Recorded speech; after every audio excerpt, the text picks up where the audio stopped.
Praise the Lord. Hallelujah. Are you blessed? Amen. Praise the Lord. Tingnan mo nga, blessed yan. Minsan sinasabi, yes. Sabi niyo, pero mahahaba naman ang mukha. Praise God, nakita ko ngayon, puro nakangiti. Yes. Amen. Hallelujah.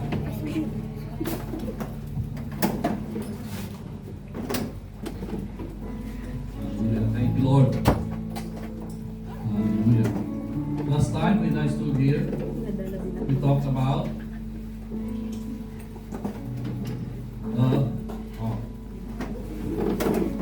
I am who the Lord says I am. Amen? It means yung po identity natin kay Lord. Amen? We should learn and know who we are in God, because what God says who we are, it should be the one people see in us, not the way we see ourselves. Amen? Sapagkat pinalitan na yun dati, bagong buhay na tayo, at yun ay buhay ni Kristo ang mayroon tayo. Amen? Hallelujah. Let's open up in prayer. Masalangit, maraming salamat po sa pagkakataong muling ito na kami po, Panginoon, ay makapagsama-sama sa lugar na ito sa isang layunin, Panginoon, upang Ikaw ay pasalamatan, papurihan, sambahin sa Espiritu at katotohanan. At Lord, itaas ang pangalan mo sa aming kalagitnaan. At Lord, ito rin po ang aming pong inaantay, ang kapahayagan ng iyong salita na ito ang katotohanan, sapagkat ito'y galing po sa iyo, Panginoon. At hindi nagbabago kailanman. Ngayon, kahapon, ngayon, at magpakailanman. Kaya Lord, dalangin ko, Lord, na kami po ay iyong samahan sa pamamagitan ng iyong banal na Espiritu, at iyo pong buksan ang aming pananaw, ang mata ng aming pong Espiritu, Panginoon, at na matanggap namin ang katotohanan, at Lord, handang yakapin, ibuhay ito, Panginoon, upang sa ganoon ang mundo ito ay makilala ka sa pamamagitan ng aming buhay. Lord, na ang layunin mo, Panginoon, ay magkaroon ng katuparan. Lord, ang iyong kaharian ay lumawak sa mundong ito. Lumago sa mundong ito. Upang, Lord, ang kaharian mo, Panginoon, ang siyang sumakop sa mundong ito, Panginoon. Maraming salamat, Lord, na kami po ay iyong tinawag, pinili, upang ikaw ay paglingkuran, upang maging bahagi, Panginoon, ng iyong kaharian, upang, Lord, maipatupad mo, Panginoon, ang iyong plano sa mundo ito, na ang aming buhay ay kabahagi sa iyong layunin ito, Panginoon. Lord, kami po ay privilege na tinawag mo at anak mo, maging anak mo, Panginoon. Kaya Lord, maraming salamat, at pinabalik namin sa iyo, Lord, ang kapurihan at pasasalamat sa pangalan ni Jesus. Amen. Thank you, Lord. Sabi ko, every time we come here, it's a miracle. Amen. And every step of the way, it's a miracle, because we cannot actually guarantee on our own that we can reach this place. It is by the grace of God. Hallelujah. Because of His love for us. Amen. So, kahapon pinag-usapan po namin is about grace and faith. Ang pag-usapan po natin ngayon ay patungkol din po sa pananampalataya, about faith. At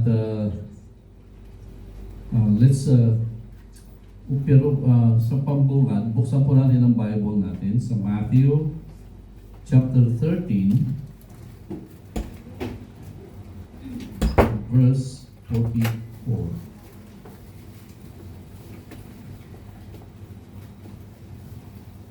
Sabi po dito, it's about the treasure.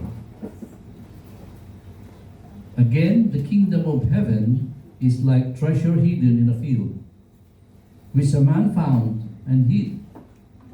And for joy over it, he goes and sells all that he has and buys that field. Praise be the Lord. Amen. So, meron pong treasure na nakatago po sa bukid na kanya nakita ang yung tao na tinutukoy po ng Panginoon. This is actually a parable. Imagine it was worth 100 times, maybe, the value of everything he owned. Amen. But the field was for sale. And the asking price was equal to everything he owned. Asking price for the field is everything you owned. So you sell everything you have and purchase the field. So the treasure is now yours. But how much did it cost you to buy the treasure?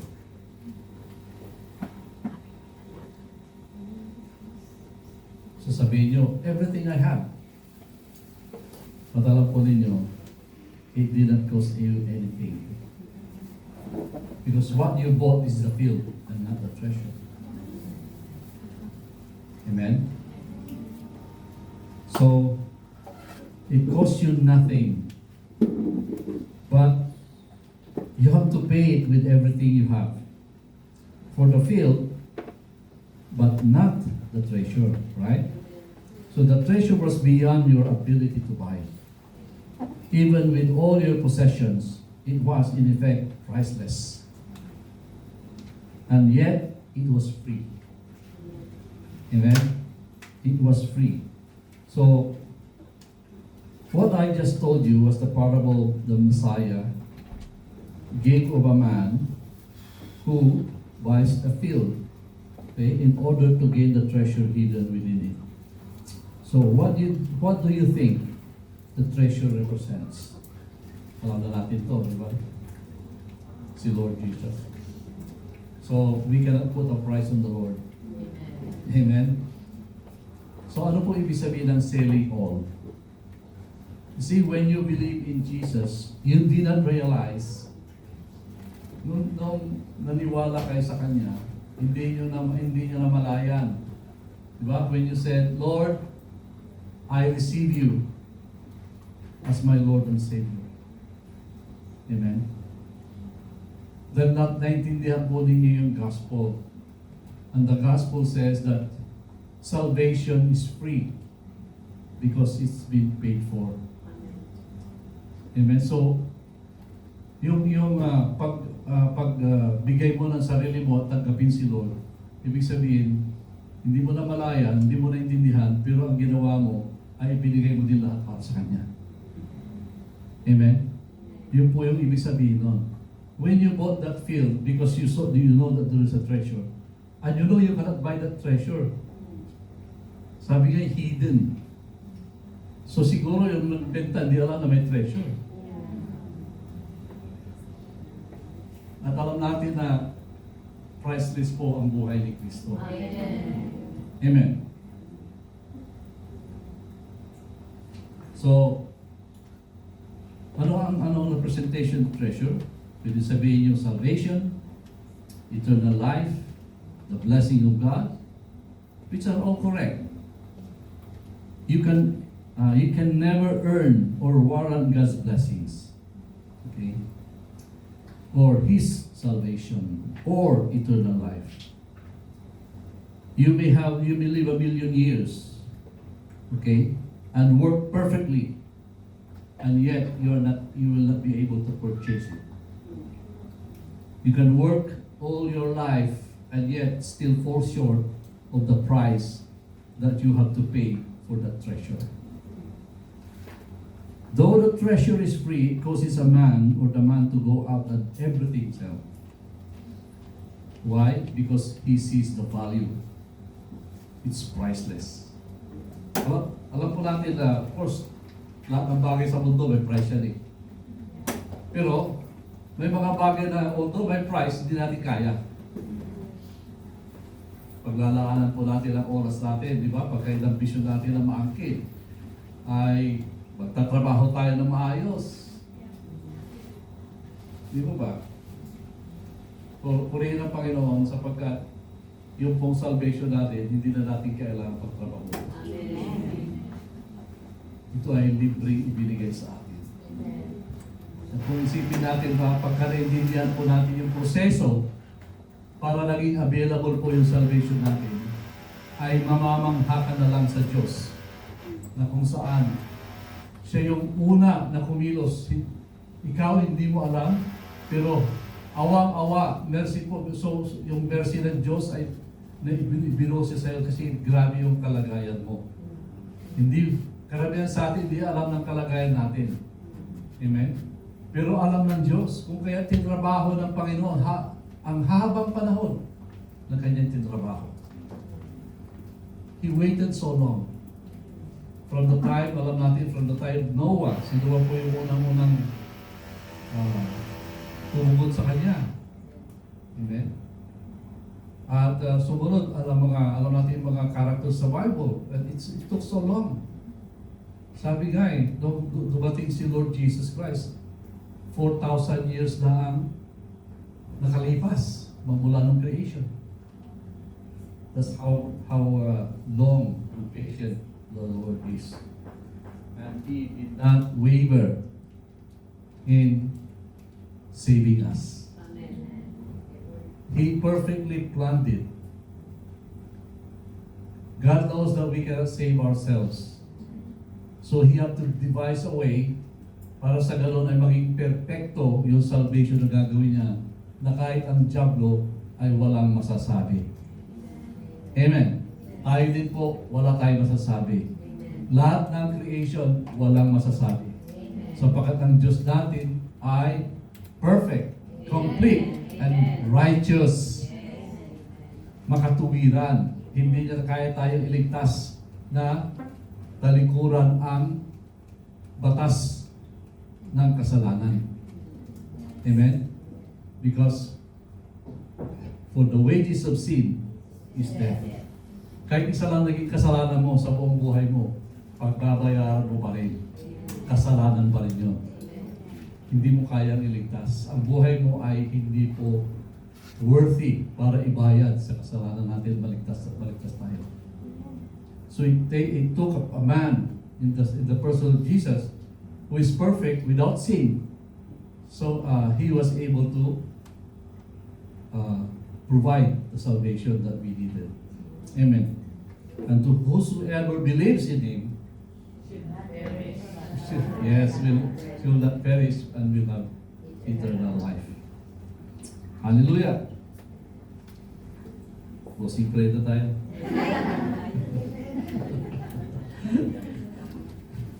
Amen. So, ano po yung dapat nating respond sa ginawa ng Panginoon sa atin? But the treasure is so great that if you truly receive it, if you realize that you have it, will lead you to do everything you can, to use everything you have, and to give everything you can give in response to having found it. If you truly found this treasure, then it must lead you to love God with all your heart, mind, and soul, strength, and to love others as yourself, to forgive as you have been forgiven, to give as you have been given, to make your life a gift of love, and to do all this in joy in light of the treasure that has now come into your life. Amen. So if you found the treasure that is beyond price and freely given, then live a life that is of the utmost of value and the greatest of worth, and do so freely. This is the way you possess the priceless treasure. Amen. since it was given to you freely, sabi po doon, you also have to give it freely. Share it freely. Kaya nga, ito po yung mission natin na ginagawa. Amen? Hindi lang po tayo, dahil tatagka mo na yung salvation ni Lord, ay mag-relax ka na lang, kung sa bahay, di ba? Tulog sa sofa. But, see, I may be, but I'm not joking. It may be like a joke, but this is serious business. Amen. That's why we are here. That's why the moment I received Jesus, up to now, 40 years na mahigit. Oh, 40 years this year. And still ongoing. Amen. Why? I cannot exhaust the blessing that God has given me. Amen. Therefore, my life should also be a blessing. Amen. Kaya yung pong ginagawa natin ngayon, yung paglilingkod na to, I'm 72 years old this coming month. So, but wala pong retirement. Amen. Amen. Ang retirement natin ay yung huling hininga natin sa ating pong paglilingkod sa Panginoon. Amen.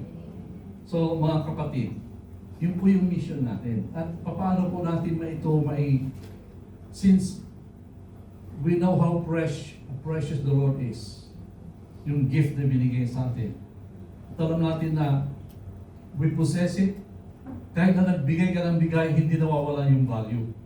Hindi na di-value po yung possession mo. Even you give everything. Amen? Remember the rich young ruler? Diba? I think sa Matthew 19 yata yun. Was it?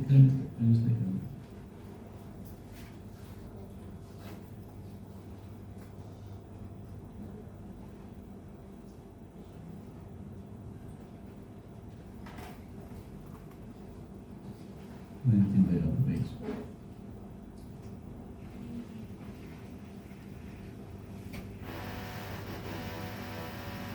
Yes, 16. Matthew 19.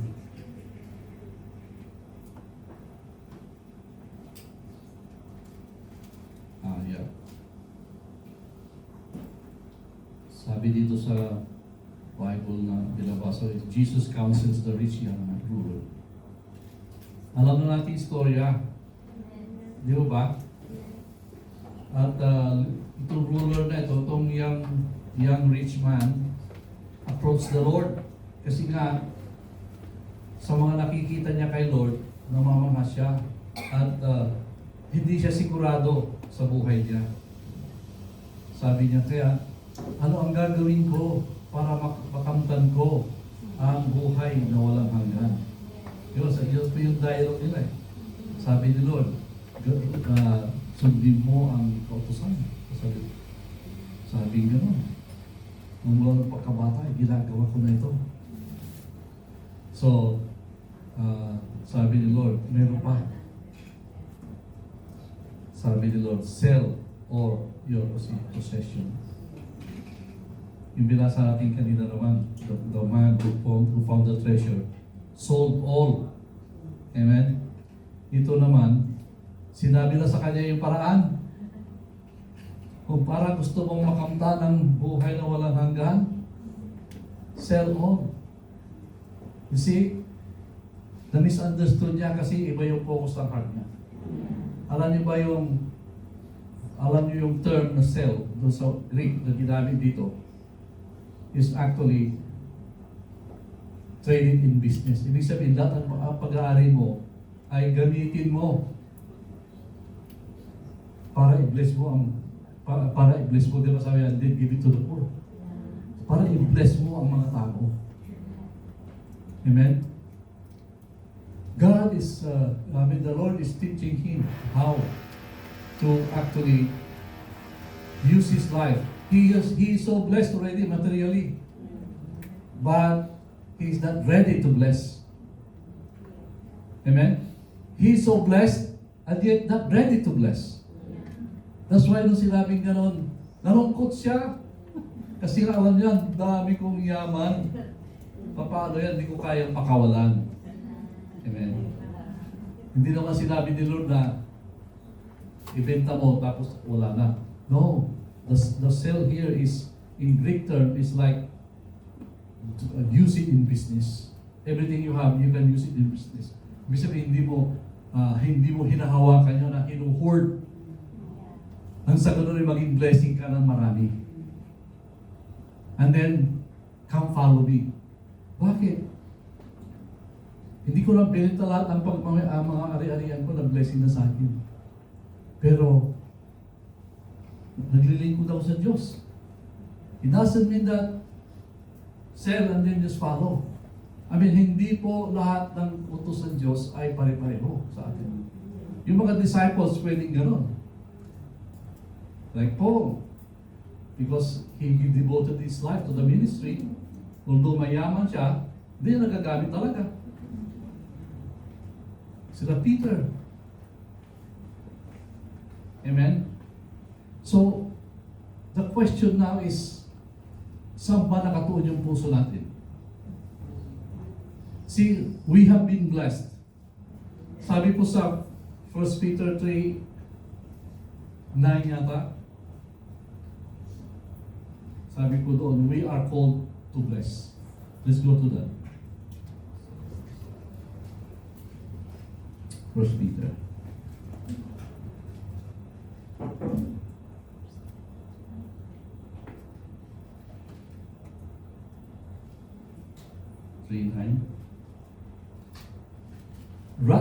Not returning evil for evil or reviling for reviling, but on the contrary, blessing, knowing that you were called to this, that you may inherit a blessing.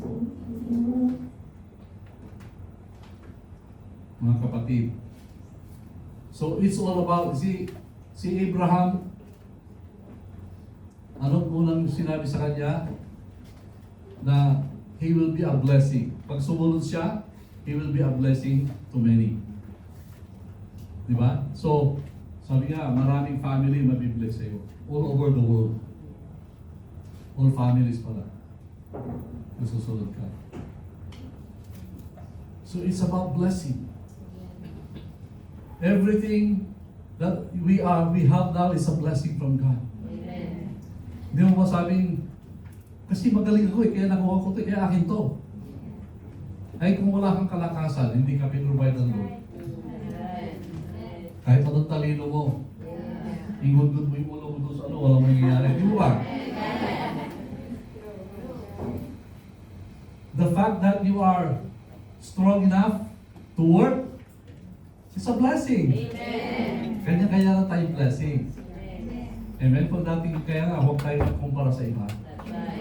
Kung hindi, madidismaya ka. Sigurado, mas may higit sa'yo. Amen? Ang ating pong blessing ay nakabase sa calling. Amen? Nakabase sa calling natin. So, hindi ka papagpalain ang gusto na magiging dormant lang ang blessing na sa'yo. Kasi kung gaganunin mo, mawawala din yan. Bibigay sa iba. Na kung saan ay magagamit niya para sa mga mananampalataya, sa mga tao na nangangailangan din sa mundo. Amen? So, importante po na matuto tayo na alagaan at i-manage po yung blessing natin. Amen? Hallelujah. So, now we come to that area. There is the factor of faith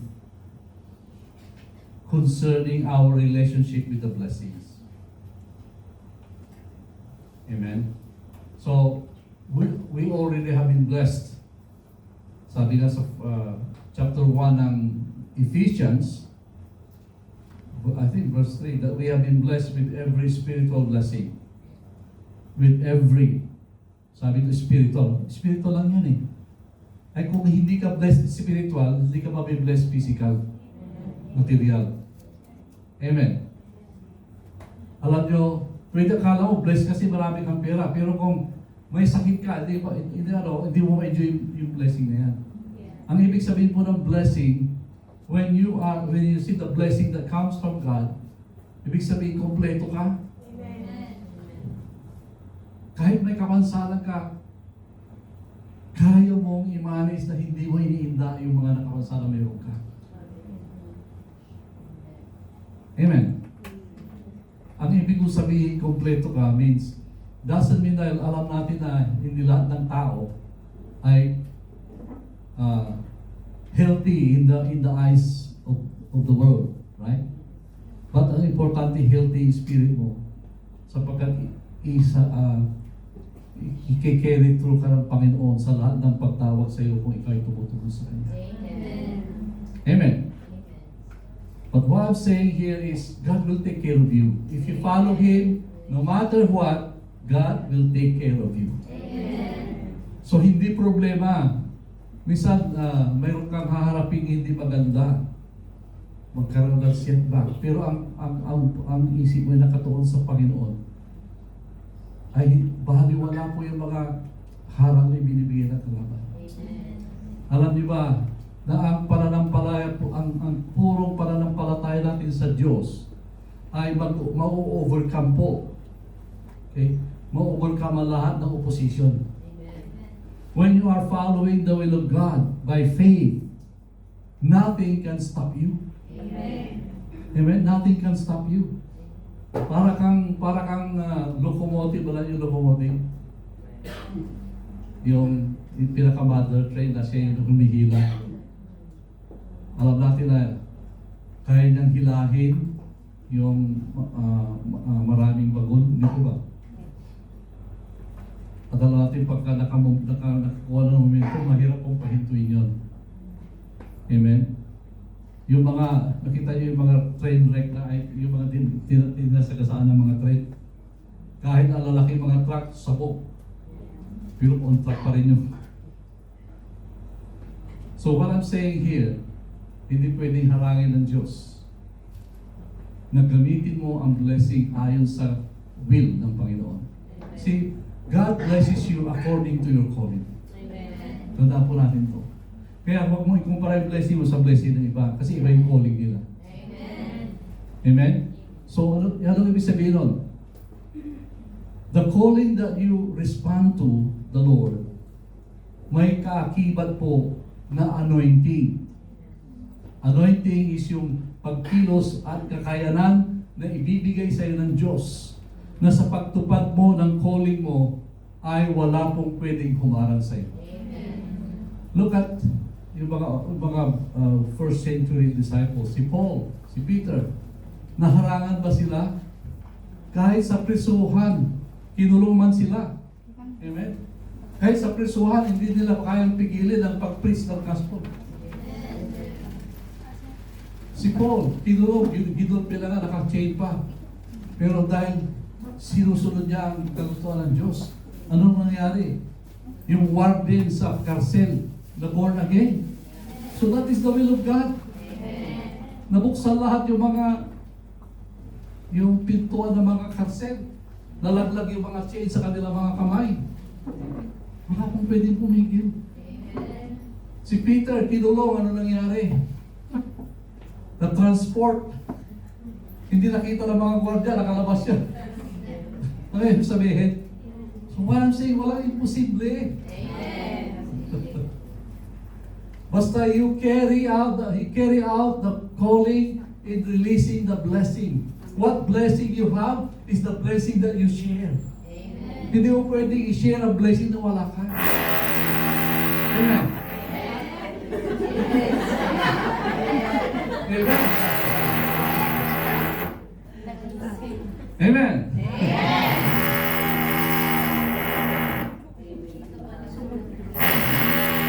Proverbs 20, verse 20. Let's go to that. Proverbs 28,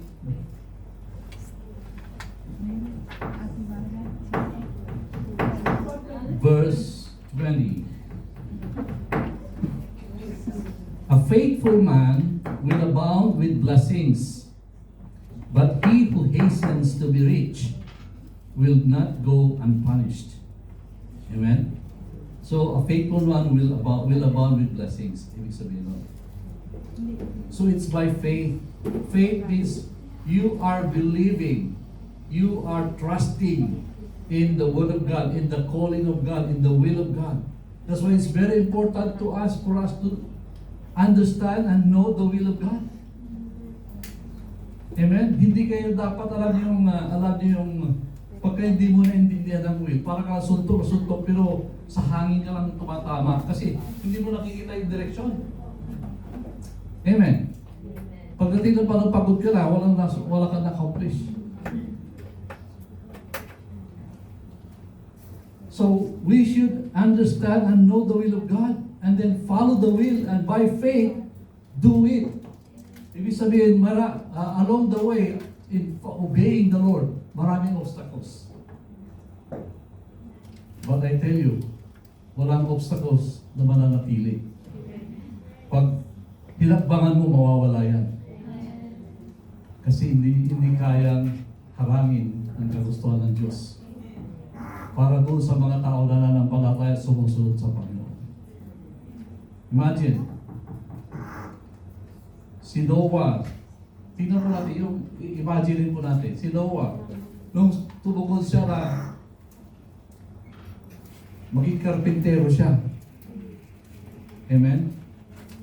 Para i-build yung ark ng Diyos. It took him 100 years to build. Pero hindi siya nag-waver. So, ibig sabihin, pagka si Noah hindi po faithful, pag sabi pa lang ng Diyos sa kanya, binigay sa kanya yung measurement, Lord, ang laki nito. Apat lang sila ng kanyang 3 anak. Di mo ba? At alam niyo ba kung gaano kalalaki yung mga troso na tatabasin nila para gawing dingding at mga sayang, di mo ba? Ang hirap daw, imposible. But you know, when you say, yes, Lord, so ang gagawin ni Lord? Ibibigay sa iyo yung measurement, ibibigay sa iyo kung paano gagawin, actually, ibibigay sa iyo lahat ng kakayanan. So, nakayanan niya. Tumugon siya kasi. Kung titignan mo sa physical, imposible. Ngayon nga, ang pabibuild ng malalaking barko, yung mga giant na taon ang inantay. Di ba? Now, with so many people, with so many machines, with so many equipment, di ba? Pero sila, kamay lang. So what I'm saying here, walang imposible sa Diyos. Amen. Pag sumunod ka, pag inisip ng Diyos at tumugon ka, magtiwala ka, hindi ibibigay sa iyo lahat at once. Kailangan mo ng pananampalataya every step of the way. Amen. Hindi papakita sa iyo ni Lord yung kabuuan pa. Kailangan faithful ka lang every day. Lord, susundin ko kung ibibigay. Ito gagawin ko. Amen. Yun lang. And, siyempre, one step of the way, parang hindi imposible kasi, ito lang. Pero, habang kumaka, lumalaki yung ginagawa mo, hindi mo na mamarayan. Kasi pati yung strength, amen? Pati yung ability, bibigay sa'yo. Di ba nung binigay kay Moses yung design ng Ark of the Covenant? Yung Ark. Huwag ka mag-alala, Moses. Nag-assign na ako ng mga taong gagawa yan at ibinigay ko rin anointing sa kanila kung paano nila gagawin. Ibig sabihin, dati yung mga taong tinawag, hindi walang kakayanan. Pero tinawag sila tumugon, ibinigay ang kakayanan. Amen. That is the anointing that God gives you when you obey. Amen. When I first got born again, I never imagined to preach. I never imagined, wala sa kahit na katiting na liwanag na nakita na mag-preach ako. Totoo po yun. Ang gusto ko na sa background lang ako. Kaya alam niyo ba na nung sabi sa akin ng pastor namin, Morgan, kasi hinuli na siya. Pinauwi na siya in 3 months. Dahil sinabihan yung kampanya na napauwi na siya. Kaysa ikulong namin niya, ipauwi mo na. Because of his faith. Nung umuwi na punta sa bahay, Morgan, Brother Morgan, paano yan? Uuwi na ako, sa iyo ko iiwan ng ministry. Sabi ko sa inyo, 2 linggo ako nag-LBM.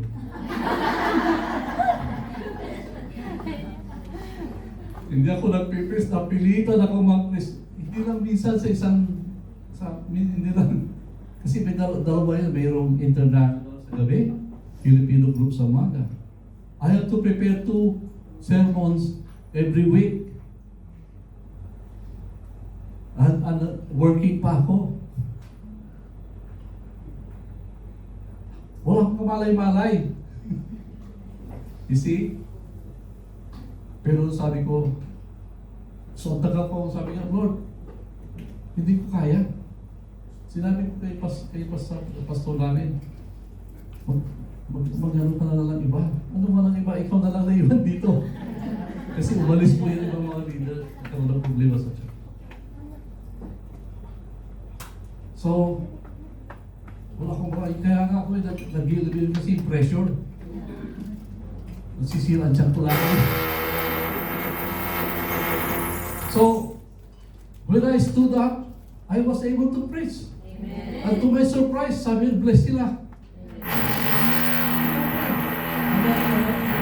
Stories. Then I continued to preach. So when you are called, He will equip you. Amen. At ano pa yung kwan dito, yung bargain. Hindi man ako pumasok sa formal schooling. Ang aking schooling po ay ano lang, yung mga seminars, yung conference, at saka yung sa loob ng church, may teaching. So po yun. And of course, I have, some number of books to help me na nirecommend ng pastor namin. So ang ginagawa ko, habang nasa sa trabaho, pagka may time ako, nagbabasa ako.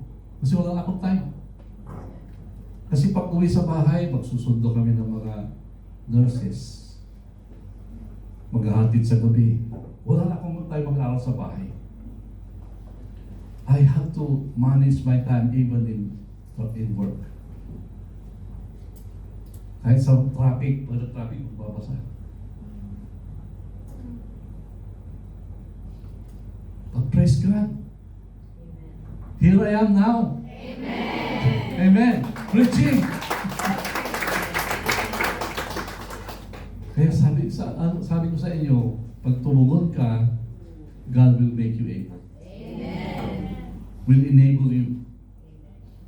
Amen? Amen. And God is always able. Amen. When you call Him, hindi na ikaw yun. Sagot ka ni Lord. Amen. Sumunod ka lang. Amen. Amen. Hallelujah. Pero alam niyo maganda, kasi yung pastor namin, palabasa. Hindi rin siya nag-aral ng theology. So yung mga tinuro, yung kagaya ng mga ganyan, yung panoramic view, ay pinag-aralan namin. Amen? And then I keep reading the Bible. I keep studying. Amen? Alam nyo, marami akong, nung nasa Amerika kami, dami kong binili sa online, yung mga libro, teachings. I have to equip myself. Amen? And then cross-references para hindi ako mawala. At praise God, kasi tama yung foundation na tinutuntuhan ko. Kaya kahit ano man yung dumating, alam ko kung ilang isang ilagay. Amen. Amen? Kaya napaka-importante po. So, hindi po imposible sa inyo. Amen. I'm not saying na you can all be preachers or you can all be pastors. But kanya-kanya po tayong calling. But when you respond to God's calling, He will equip you if you also remain faithful. Amen. Amen. And you will be able to do it. Amen. Hallelujah. So, the usual interpretation we have for this verse is that faithful man will receive blessing. Pero hindi po ganun talaga ang ibig sabihin. But the sentence structure means that a man of faith will be full of blessing. Ibig sabihin, a man of faith, kapag ikaw ay mananampalataya sa Diyos, amen, nakadeposit na yung blessing. Hindi yung bibigyan ka ng blessing. Actually, naka-deposit na. When you need it, as your faith commands, God will provide for you everything that you need. So, ibig sabihin, yung blessing naka-deposit na. It's all for you to make it happen when you are always communicating with God. Amen. So, para bang sabi ko, kailangan people ka para pagpalain ka ng marami. Pero hindi natin alam na. Sabi nga, we have been blessed already. So when you follow God by faith, doon mo lang ma-realize yung nakadeposit na blessing. Sabi nga, He has given you already the power to amass wealth. If that is your lote mo na yumaman, yung maging milyonaryo. Amen? Hindi mo na mamalayan dati. Hirap na hirap ka. Pero kung ikaw ay naka-design na talagang yayaman ka, the time is coming when you continue to follow God, the faith that God has given you will enable you to be so blessed. Amen? Kasi lalabas yun. Sabi nga, everything has been prepared for every one of us. The blessing is there already. Mayroon na, ibig sabihin na mayroon na disenyo para sa iyo na pagpapalay na yung pagpapala na sa iyo ay lalabas na. Amen?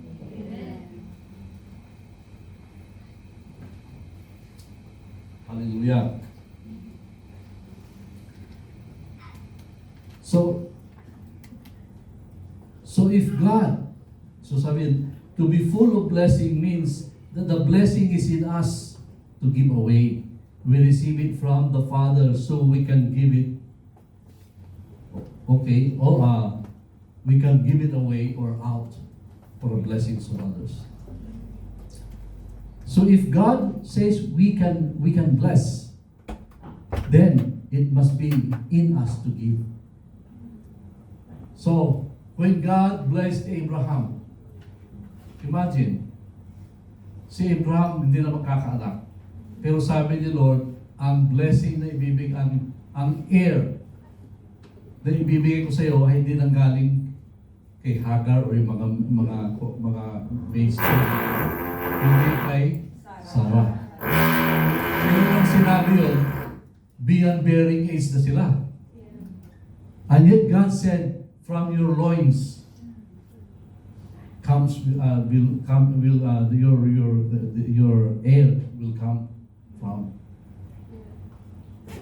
So nasa kanya yung blessing na. Maniwala lang siya, lalabas yun. Amen. It's all in there. If you just follow God, then God will make it happen. So sabi nga, through Him, every family on earth will be blessed. Amen? Yung nangyari po yun. We are descendants of Abraham by faith. Amen? Hallelujah. So ano mo nangyari? So ano ibig sabihin? Lahat po ng mananampalataya sa buong mundo ay descendants ni Abraham by faith. Kasi yung faith niya eh. Okay? Nag-attribute po yung faith, yung blessing because of his faith. Sabi niya, attribute yung righteousness na nanggaling sa Diyos ay binigay sa kanya dahil sa kanyang pananampalataya. So, like forgiveness, blessing is a gift that we can either give or withhold. Kaya alam niyo ba, sa pamamagitan mo, akala mo wala ka. Kasi nakatingin ka lang sa pananaw ng mundo na, ano ba ibibigay ko? Wala naman ako. Pero alam niyo ba, that you can release a blessing to a person by speaking it. Amen. Kagaya ng, alam niyo, kagaya ng forgiveness. You can withhold it. But you know, pagka hindi ka nagpatawad, pinipigilan mo ang blessing. Di ba? Sabi sa Bible. At alam mo, akala mo, ang pinipigilan mo ng blessing yun, hindi mo pinapatawad. Pero hindi, ikaw ang una. Ikaw ang pumipigil ng blessing mo. Di ba sabi sa Bible,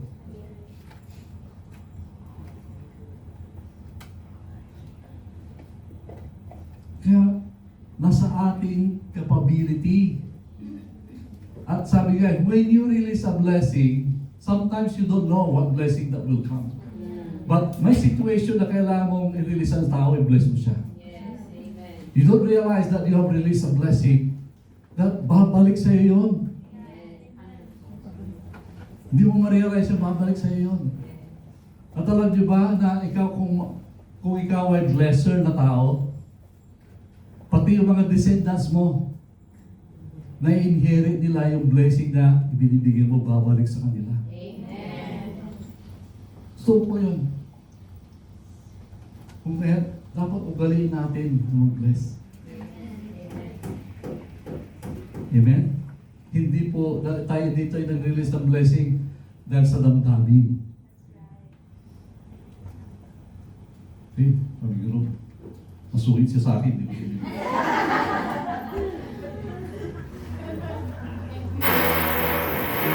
Alam niyo ba, akala niyo sila lang nagsusungit. Pero hindi alam, yung ginagawa mo hindi mag-bless, masungit ka rin. Hello? Di mo ba? Oh, so, may gusto mag-bless sa'yo. Kung ganun ka, baka hindi rin be-bless. Kasi nga, hindi mo naman malayan, nagsusungit ka rin. Pero kung ikaw ay ugaliin mo mag-bless, pwede ba mag-bless ang masungit? Hindi. Ang blessing na i-release mo, hindi dahil ikaw ay masungit. Dahil ikaw ay mabuti. Hello? Amen. Do you remember the goodness of God? Hindi natin namamalayan, we are living under the goodness of God. Do you know that? How do you realize the blessing? How do you realize? Paano wala masabing bless ako? Pagka natatanggap mo ang kabutihan ng Diyos. Amen? Yung kabutihan ng Diyos ang ebidensya ng pagpapala na natatanggap natin sa Panginoon. Amen. Marami pong bagay na minsan napapahay ka sa sarili mo dahil you thought you don't deserve it, but then still people bless you. Even financially, physically. And we should be grateful, di ba ba? Kaya alam mo, pagka ikaw ay may pangangailangan ka, minsan hindi lang physical things or material things. May pangangailangan, nangangailangan ka ng encouragement. Kahit na marami kang pera, kung discouraged ka, you don't feel good. But then somebody comes to you and said, magsasabi siya ng magandang salita sa iyo. Biglang na-counter yung sama ng loob mo. Biglang ikaw ay napangiti. Amen? Amen. Tapos, yung mga ayaw mong gawin, biglang, sige na nga. Kasi, na-bless ka eh. Di mo ba? Hallelujah, mga kapatid. We are living in the grace of God. We are living in the goodness of God. So, wala po tayong dahilan para magsungit. Wala po tayong dahilan para magdamot. Amen. Kasi pinagpala tayo eh. Mga kapatid, ugaliin po natin. Alam nyo, pagka sinuitan ka, i-bless mo. Sabi ko sa'yo, mawawala yung sungit niya.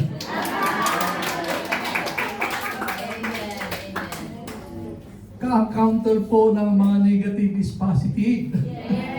Yung goodness ng Panginoon, ang counter po ng lahat ng negative sa mundong ito. Amen?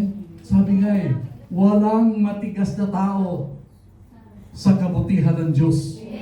Siguradong lalambot siya kapag natikman niya ang kabutihan ng Diyos. At alam niyo, ang kabutihan ng Diyos ay hindi po natin makikita lang sa ilang mga bagay na alam natin. Ang kabutihan ng Diyos ay umaandar.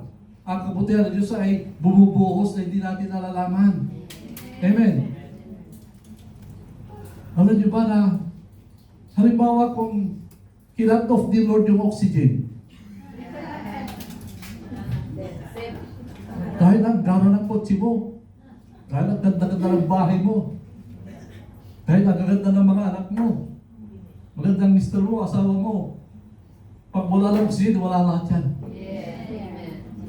You see, kahit na sinisira ng tao ang kapaligiran, pero andyan pa rin, patuloy na nagbubuga ng oxygen ang nature. Amen. Kasi sinusustila tayo ng Diyos. Ang araw, ilang libong taon na umaaraw, hindi nagbabago init. Saan nanggagaling po yung energy niya? Hindi ba ang energy nawawala? Pero bakit ang araw, kung ilang libong taon na, ganoon pa rin kasi hindi ang init? Ano po ibig sabihin doon? May nagmi-maintain. Diba lagong sinasabi, pag lumapit yung araw ng 10 kilometro,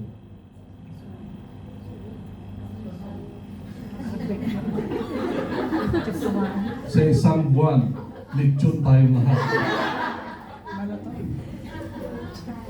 Pero napapanatili ng Diyos ang distansya na yan.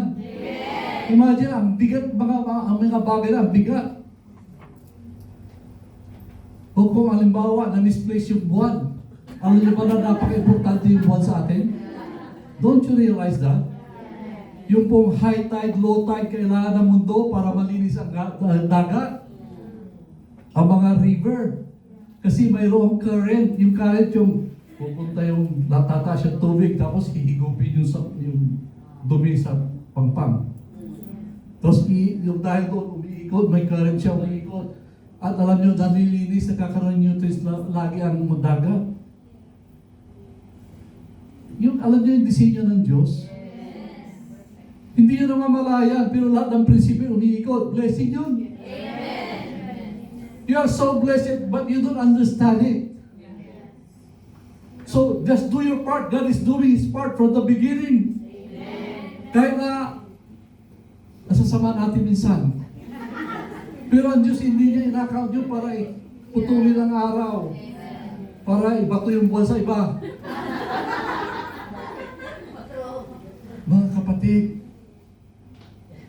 magising na tayo. Let us wake up. God is so good. Thank you, Lord. Amen. Amen? Wala niyo pagka ito sinisiko, naiyak na ako eh. Why? We begin to understand the goodness of God. The goodness of God never fails. It never stops. Kaya nga tayo po, di ba, sa mga katiwalian natin, takbo na tayo takbo, habol naman ang habol ng kabutihan ng Diyos sa atin. Then, kinakanta natin.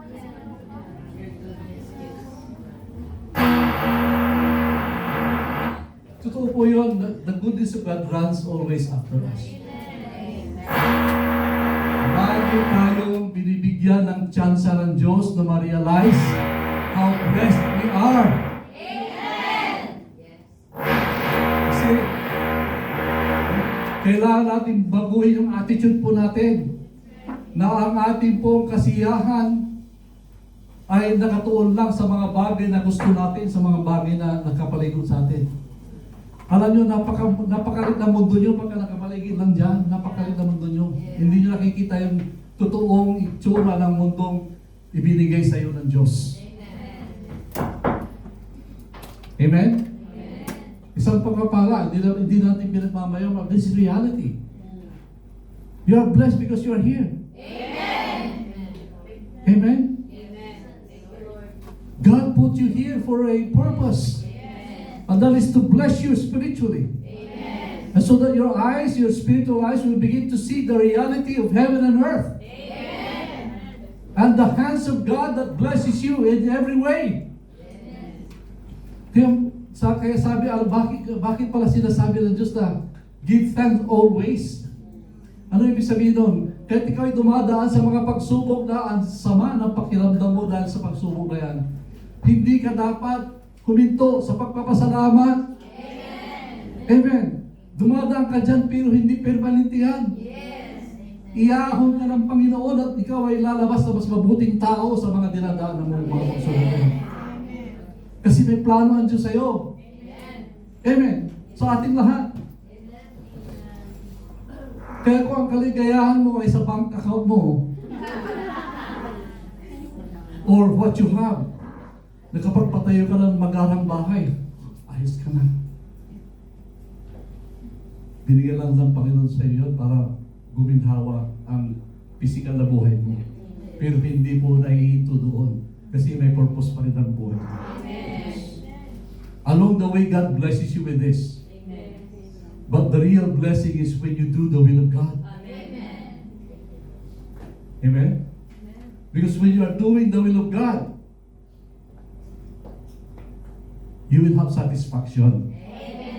Amen? Kung alam mo na ikaw ay nakakatupad sa kagustuhan ng Diyos, makakatulog ka ng mahimbing kahit napagod ka. Amen? Kahit na binato ka sa kalye, makakatulog ka kasi alam mo na nangyari ang kagustuhan ng Diyos sa buhay mo.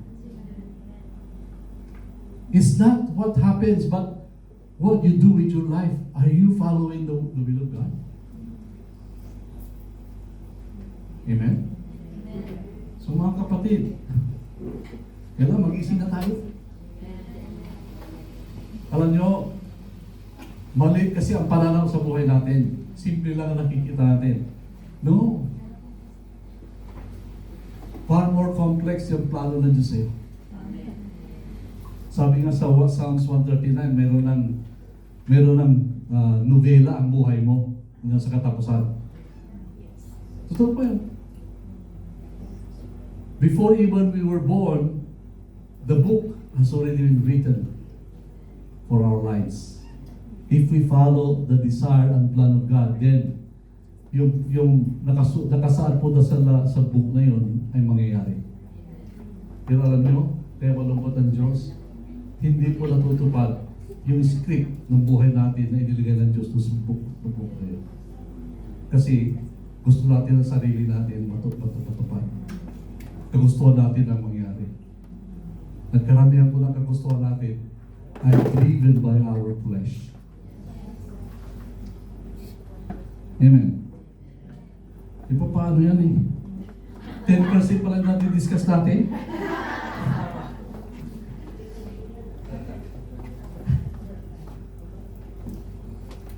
A person who is full of faith will have the ability to bless continually. Why?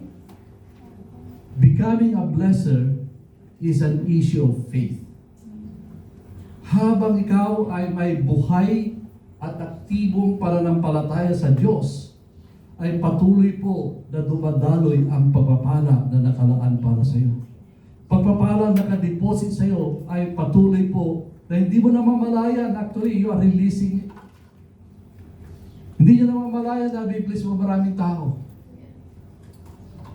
And then, is a blessing na ipakita siya ng Panginoon na, anak, hindi mo pa alam. Ginamit kita noong nakarang araw, di ba ito? Akala mo, ordinary buhay mo lang. Pero actually, ginamit ka at may mga na-bless na tao na sa'yo. Amen. Blessing na lang baka pinalala sa'yo ng Panginoon. Kasi kung namumuhay ka ayon sa kausahan ng Diyos, normal talaga yung pagbuhos ng blessing sa katauhan mo. Sa mga salita mo, sa kilos mo, sa reaction mo, hindi mo namamalayan, napibless sila. Amen. Hindi ka magtataka na gusto-gusto kang kasama, gusto-gusto kang kausap. Amen? Be that person. Amen.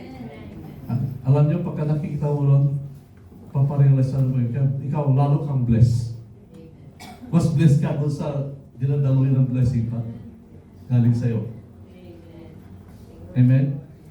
Hindi po mabibilang yung ngiti mo, yung tawa mo, yung talakak ng puso mo. Nag-ibaw ka, makatala ko. Amen. Alam niyo ba? Si Jacob, hindi pa marunong sa blessing, di ba ba? Although blessed siya, pero anong ginawa niya? Nilinlang niya yung kapatid niya. Nilamangan niya, di ba ba?